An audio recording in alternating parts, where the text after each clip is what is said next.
Hey guys, it's Red Shadow here and welcome back to the channel, and this is the next part of my top 30 favorite games series that I'm doing, and this is the second time I've had to do this particular video because I'm having some brain fart moments with my computer and accidentally deleted the other one before it got onto my PC where I could upload it to YouTube.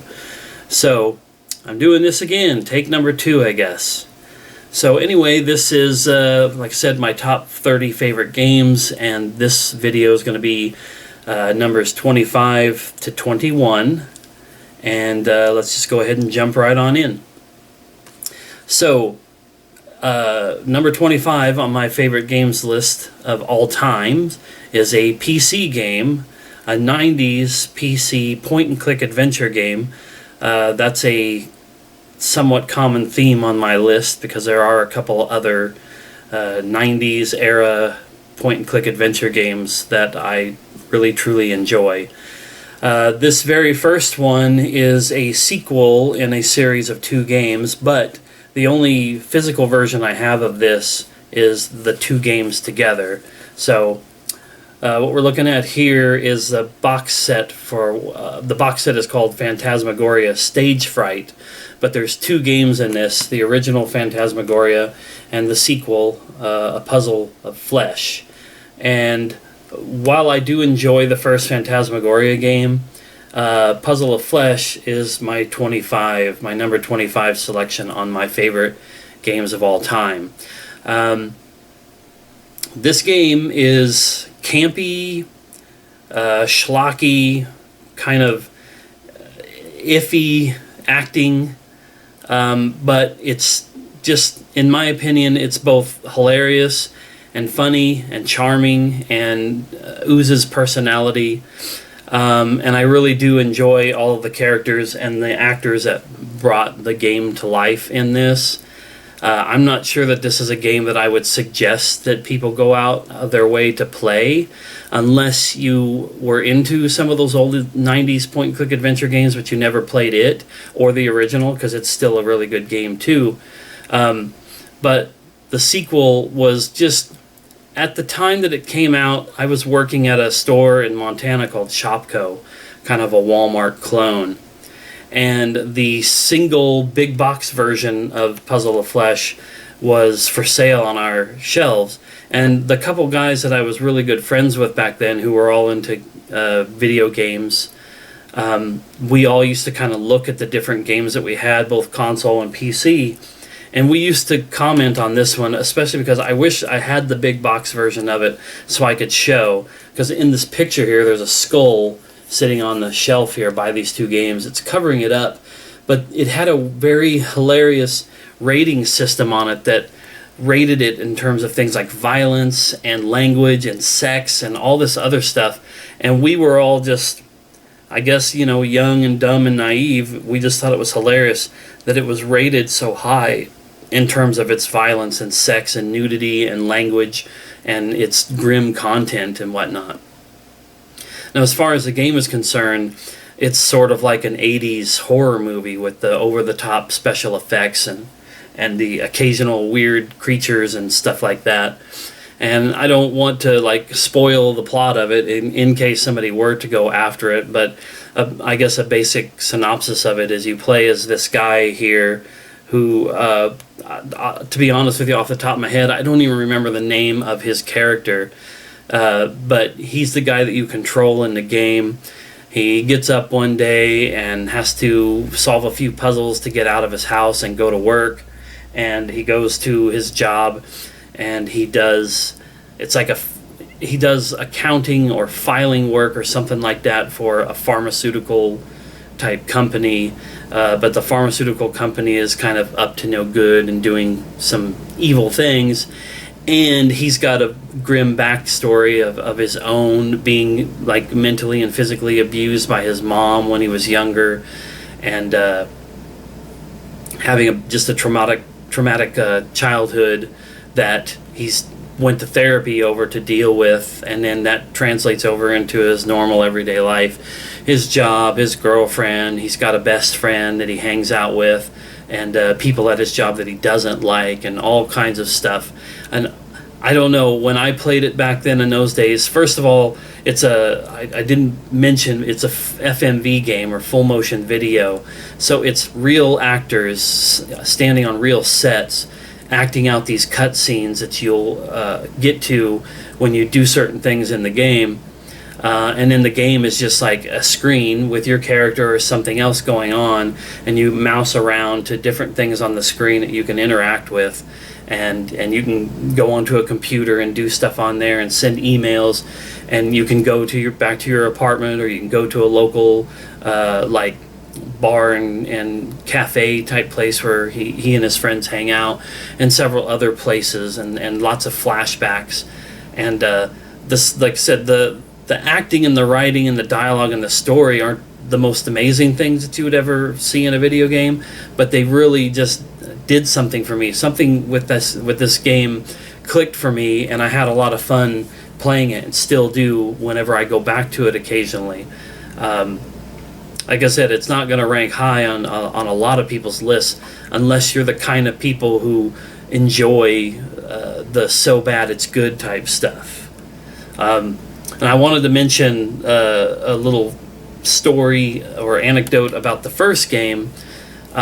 It's similar in it's a full motion video game. It's a few years older than A Puzzle of Flesh, and so the tech behind it is even worse. Like, it doesn't look as good. It's the scenes in the game take place in a really small box on the screen instead of filling out the screen more like A Puzzle of Flesh.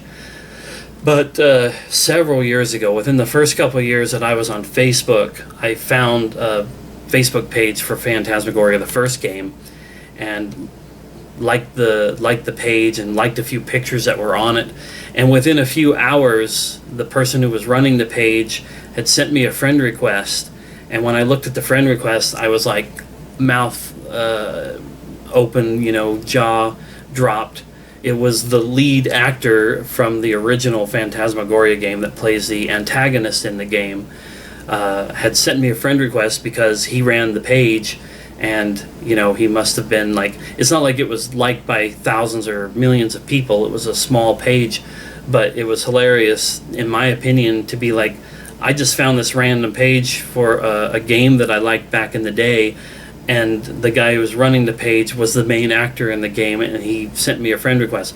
I think we're still friends on Facebook, but he's kind of in and out. Sometimes he's active, sometimes he's not. But it was just like a funny thing. If anybody from Puzzle of Flesh had ever sent me a friend request, I think my mind would just be utterly blown. But anyway, that's game number 25 on my list, Phantasmagoria, A Puzzle of Flesh. I think that game is available on like either Steam or GOG.com, so if somebody really felt inclined to check it out, it's out there where you could get to it digitally. But I still love having my original game. Oh, and I showed it in the last video. I won't do it this time. There's 12 discs inside of this to accommodate both of these games. 7 for the original game and 5 for Puzzle of Flesh. That was PC gaming back in the 90s, y'all. Okay, so game number 24 on my list is a PlayStation 2 game that I absolutely love. And this is Dracon, The Ancient's Gates. As you can see from looking at the cover here, this is like a lady with a big sword on the back of a dragon. This game is basically I would call it like an action RPG style game where you can ride on a dragon. There's basically two gameplay modes in this game. On foot as Rin, the lady on the dragon, and she's got her sword and magical abilities, and it's just like third-person melee and magic. And then there's the parts of the game where you're on Arok, the dragon, and you fly around and fight against other dragons and flying creatures in the game. Both gameplay modes are really fun. I don't have any complaints like with the gameplay, the controls, or any of that kind of stuff. I have a lot of fun with this game.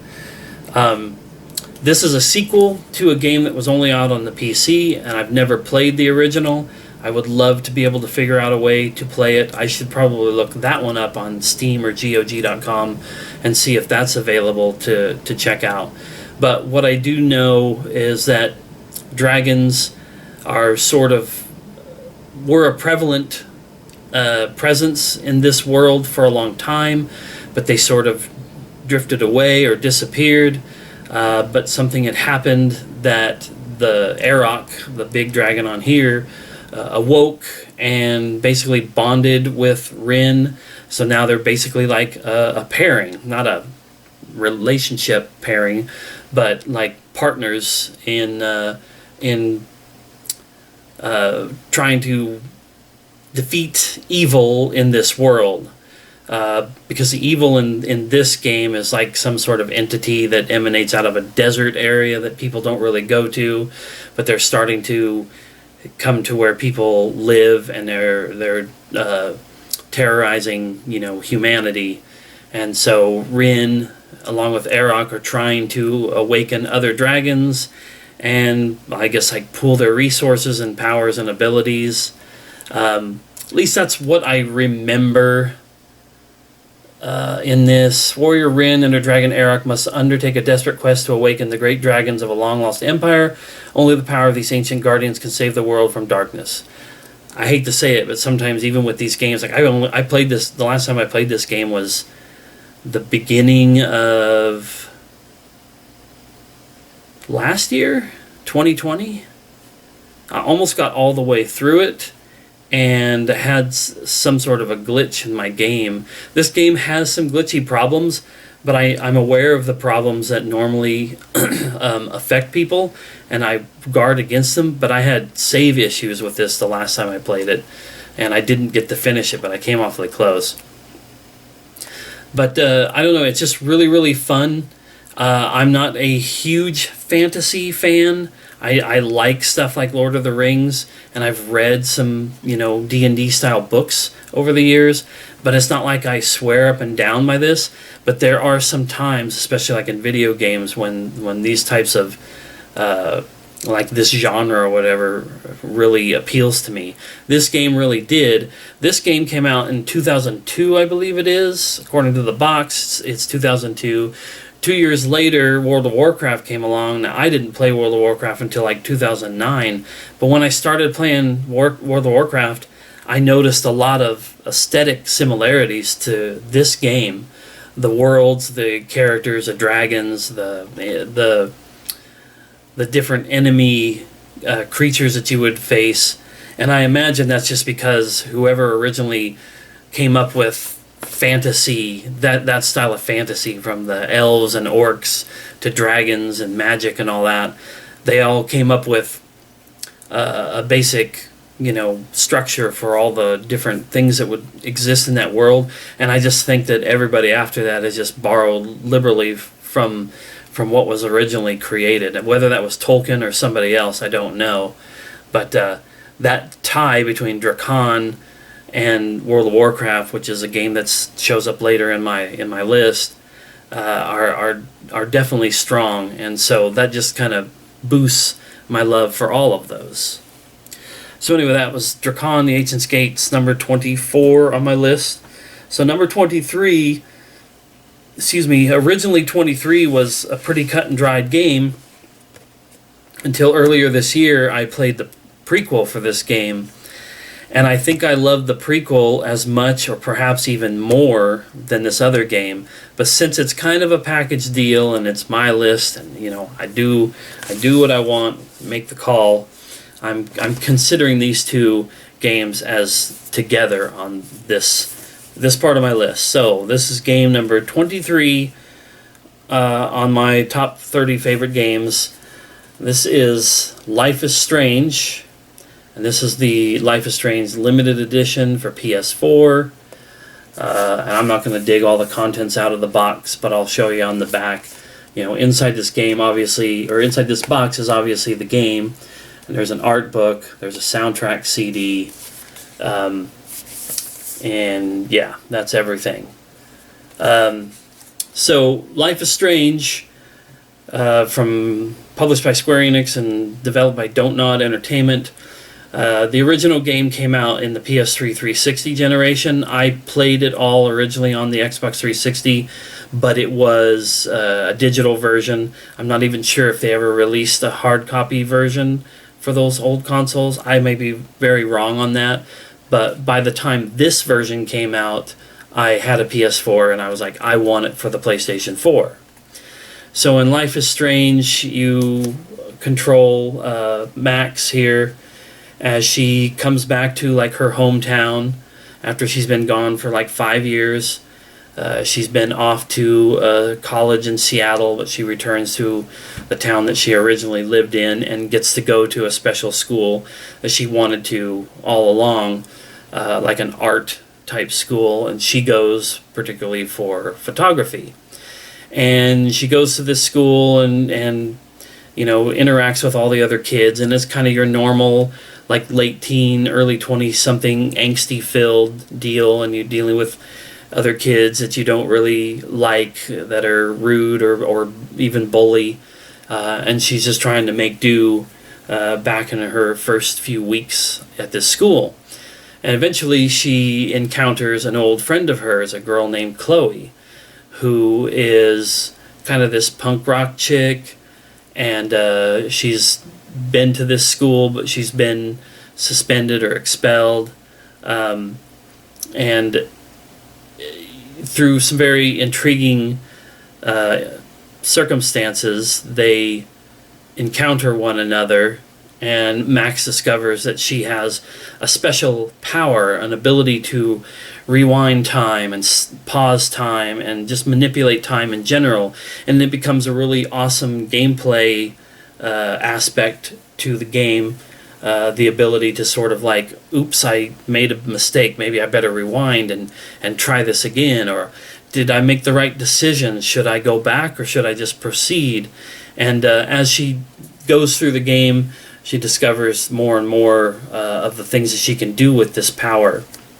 But because of it, because of this ability that she has suddenly discovered, and the more that she changes things, it starts to really screw up like the space-time continuum. A storm is coming to hit the town, and it's basically being caused by all these things that she's doing, and she has to figure out how to change things, how to save things, or save people, and rekindle this friendship that might even be something more with Chloe. And it's played out the same way as like a Telltale Games series, like The Walking Dead, and Tales from the Borderlands, and the Batman games, and they did Game of Thrones, and they did a whole bunch of stuff. Whereas like you make a decision, if you stick with it, then you know you get the message of so and so will remember that, and it makes you feel like your decisions that you make are more important and have more weight than in a game where you just sort of like select the dialogue option and then the game just moves on.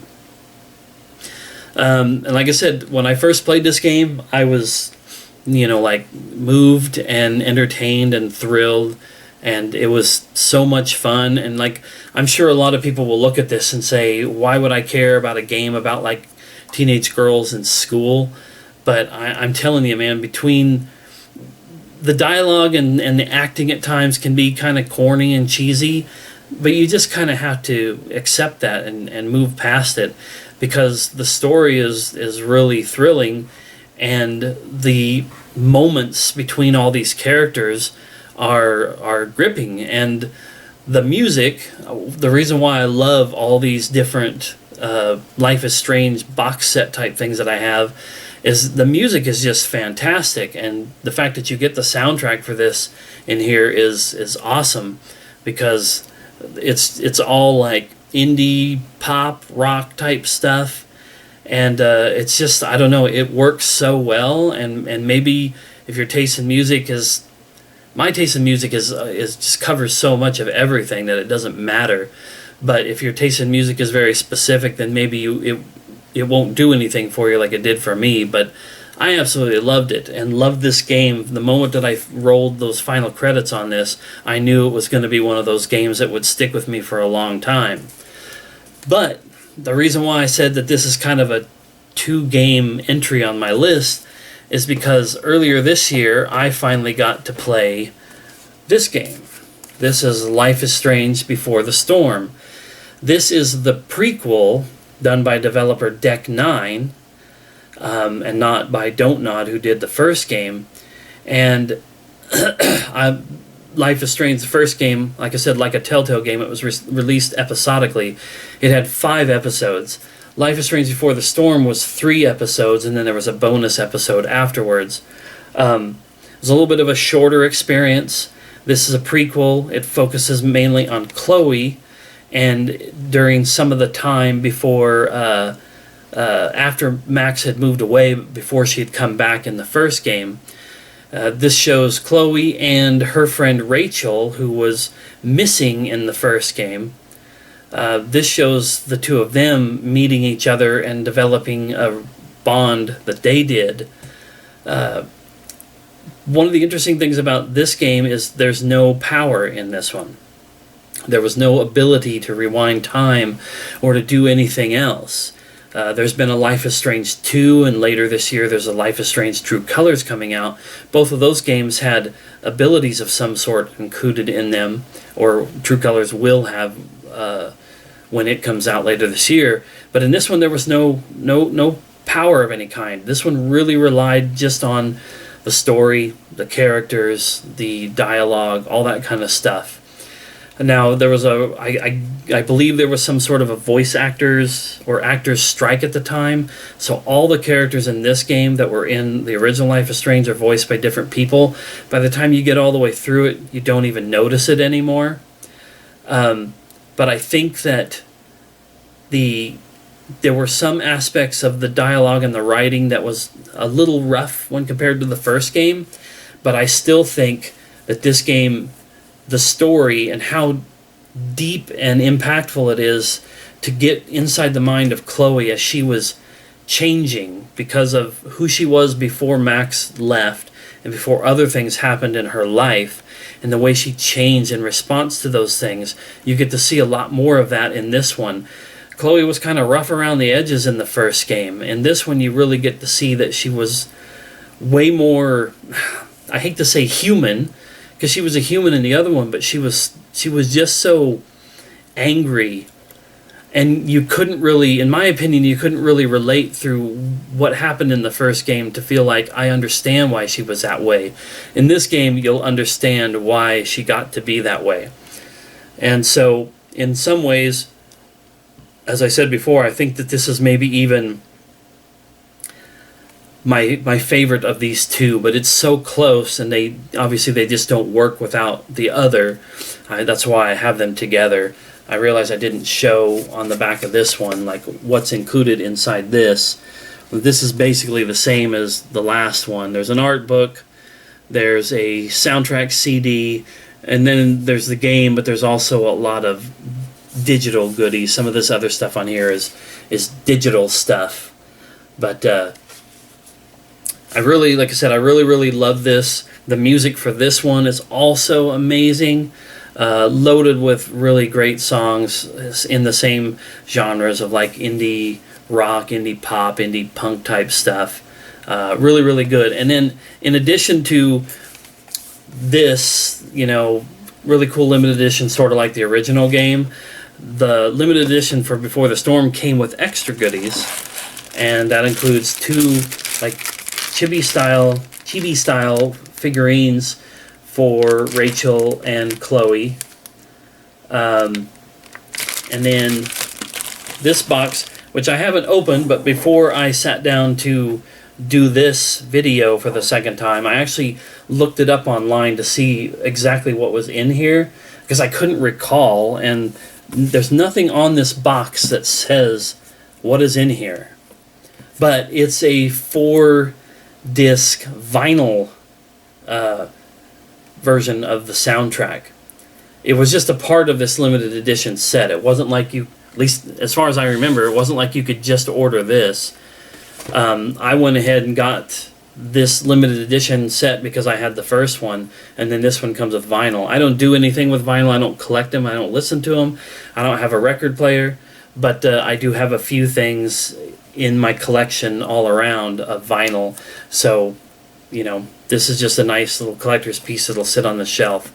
But there's 4 vinyl records in here, 2 that are white, 2 that are pink. It follows the color scheme on here, like this kind of pinkish purple, and then the white with black in the middle of each vinyl record. I just thought that was kind of cool. So anyway, that was number 23 on my list. So next up is going to be number 22. And this is a game I specifically didn't mention just a moment ago when I was reeling through Telltale Games titles, because this is the one Telltale title that is on my top 30 list. I'll mention another one when we get into my honorable mentions down the road. But this is The Wolf Among Us. This is my favorite game from Telltale Games that I have played, but I've only played a few. I need to play some of their other ones. For a while there, I thought Telltale was just going overboard, and then, oops, what do you know, the company kind of went under because, for amongst other reasons, they were overextending themselves and doing too many things. But this was earlier on, before they got really, really big. It was right after The Walking Dead came out. I think this came out after the first season of The Walking Dead. That's how long ago it's been since The Wolf Among Us came along. It's pretty early in in the time of when they were blowing up. This is a video game version based off of a graphic novel called Fables. And in Fables and in this game, what you have are fairy tale characters like Cinderella and the Big Bad Wolf, and the Headless Horseman, Ichabod Crane, the 7 Dwarves. I don't know. I don't remember exactly all of which ended up in this game as opposed to what were in the actual graphic novel. I think the graphic novel covered a lot more characters than shows up in here. But you get the picture. It's characters like that from old fairy tales who were ousted from their fairy tale worlds and were forced into the real world. And this takes place in Fabletown, which is like this community in the middle of New York, where the fables and fairy tale characters are able to live because they use, I didn't show the back of this, but they use a thing called glamour, which is like a magical spell that makes them look like people if they're not normally human looking. Those who either cannot use glamour to do that or refuse to have to go to a place upstate in New York called the Farm and live like the animal style characters or creatures that they are. But in this game, you take the reins over this character here, Big B Wolf, the Big Bad Wolf, who's sort of like a gritty, noirish detective for the Fabletown, answering to people like Snow White and Ichabod Crane. But he's sort of like the muscle, where they are the figureheads or the leaders. He's like the muscle. But he's also like a detective, and you get to investigate things and try to solve crimes and prevent crimes. And it's just because of what it is, fairy tale characters, that lots of us read as kids and may have grown up on, and maybe even grown up on some of the more G-rated cartoons and movies and books that were based off of them. This is very mature rated. It's blood and gore, drug reference, intense violence, partial nudity, sexual themes, strong language, and use of tobacco. Like, this is not what you would think of if you're thinking about, the Big Bad Wolf or Snow White, or any of those other kinds of things that they touch on in here. Tweedledee and Tweedledum show up in it. Like, there's all kinds of really cool references, but it's not for kids. And the story, the acting, the voice acting is superb in this. The writing is great. Like, it's just really good, and it has a twist that's so mind-boggling that I even struggle sometimes now after playing it and watching people on YouTube play it. I still kind of struggle with what it means and what it's all about. But that's just one of the things that I love about games like this. Every time I play it, I pick up on new things. Every time I go back through it, I feel like maybe I'm getting a little bit closer to understanding it. But what I do understand about it is that it's just amazing to me. It's really, really good. It deserves the praise that it has. I think it is, of what I have played, and like I said, it's way too few of these Telltale games, but from what I've played, it's the top.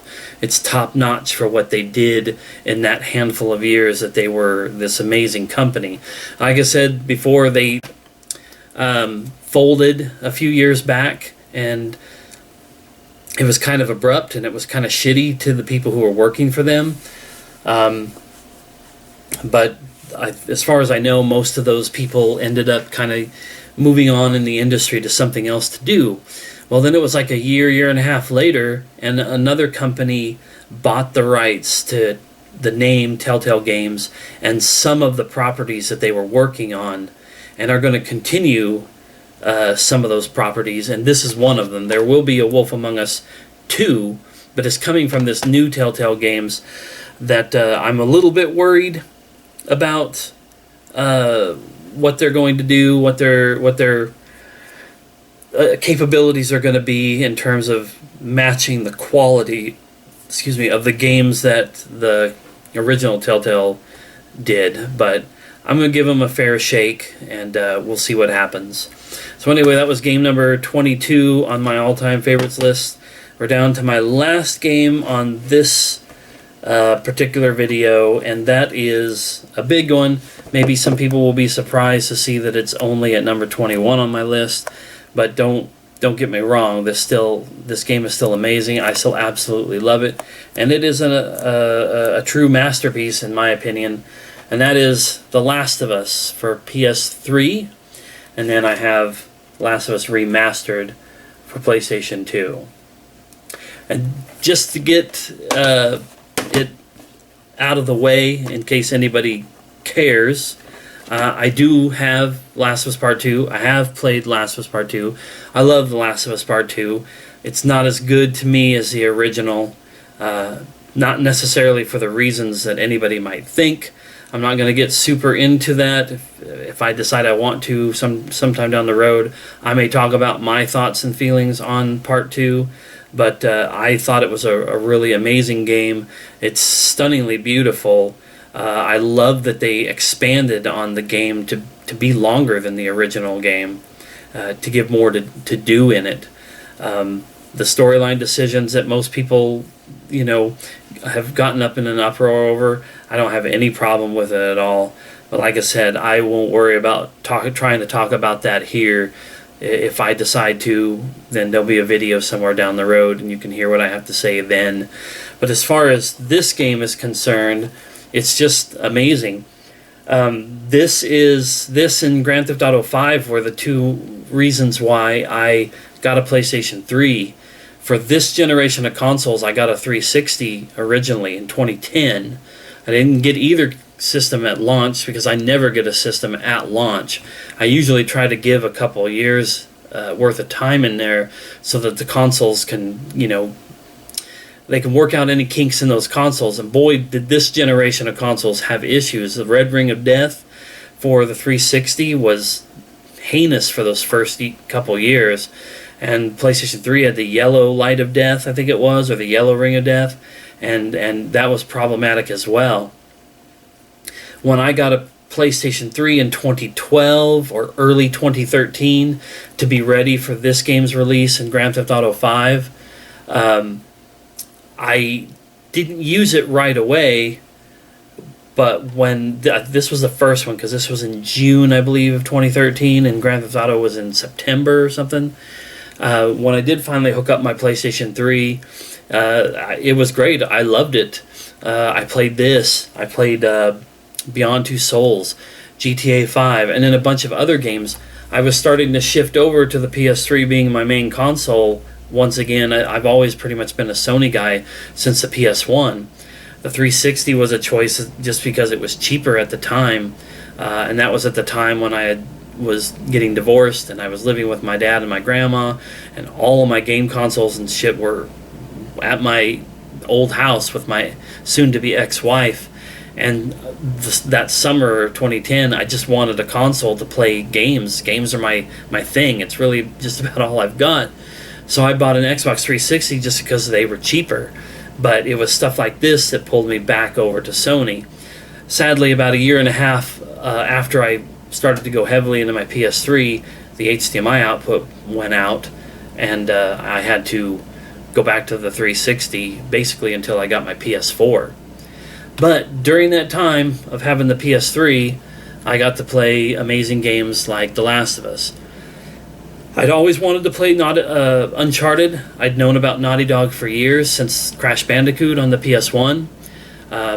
But when I got my PS3, like I said, this was the main title I wanted to play, that and GTA 5. And that was only, GTA 5 was only because GTA Online was going to be free, because you didn't have to pay for the internet service on the PS3. And all my friends were going to be playing it on PS3, so I wanted to play over there. But this was the main game. And so playing this game was my first real time with a Naughty Dog game since I'd played the OG Crash Bandicoots. I didn't even really play Jak and Daxter back in the day. I played this, and I was just blown away. Once again, another dark, grim, gritty story. Another play off the zombie, the zombie trope at this point. Although not zombies, because it was like a spore type infection. But this game wasn't really about the zombie apocalypse. It was about the characters in that zombie apocalypse and the things that they were going through. Some things that had to do with this infection, and some things that didn't have to do with it. Some things that were personal things in their lives and between each other. That was one of the things that I just loved about it. The acting, the voice acting, but also the mocap, or I guess they call it the performance capture, because they really did. They did everything. The actors do every part of the acting, the movements, the stunt type stuff, the facial, everything. And it just, adds the reality to this so much more than games before it. Naughty Dog was a pioneer in that, apparently, with Uncharted. They were the first, or one of the first, to really do that full performance capture in a video game. So I don't know if I really need to explain the plot too much of this. You got this Joel, and he's a smuggler and a guy that's just doing whatever he can to survive, and has been for 20 years since the outbreak.